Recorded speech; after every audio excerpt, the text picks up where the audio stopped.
So I've been thinking a lot about this book, Atomic Habits. It starts with the author's personal story, right?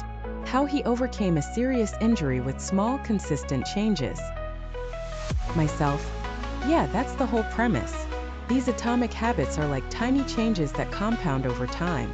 The real takeaway is that it's not just about goals, it's more about the systems you put in place. Long-term success is rooted in that. Right, and I remember something about small changes being like compound interest.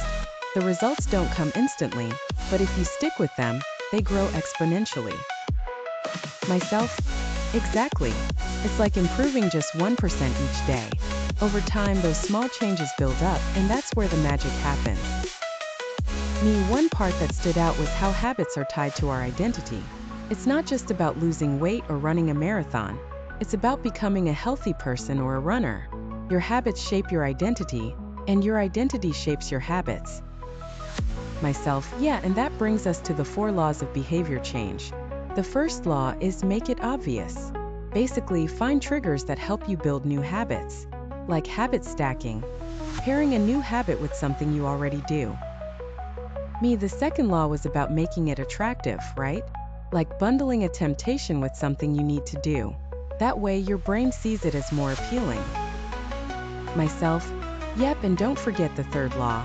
Make it easy. Remove the friction for good habits and increase it for bad ones. If you want to eat better, put the healthy snacks at eye level, or prep workout clothes the night before.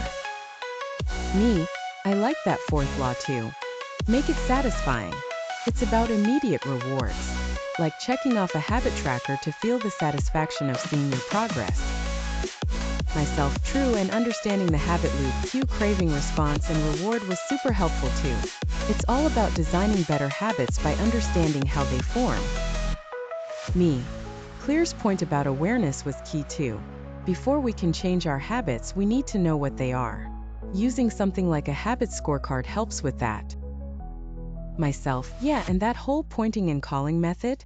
It's a verbal reminder to help keep yourself on track. It's used in some high-focus environments to reduce mistakes. And the 2-minute rule made a lot of sense. If you can start a habit in less than 2 minutes, you're more likely to stick with it. It lowers the barrier. Myself.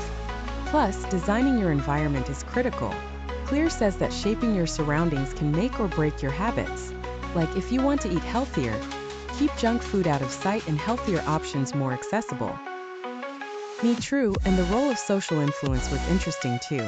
Surrounding ourselves with people who have the habits we want to adopt can make all the difference. Myself, definitely. The book wraps up by emphasizing that real change comes from shifting our identity. It's not just about what we want to achieve, but about who we want to become.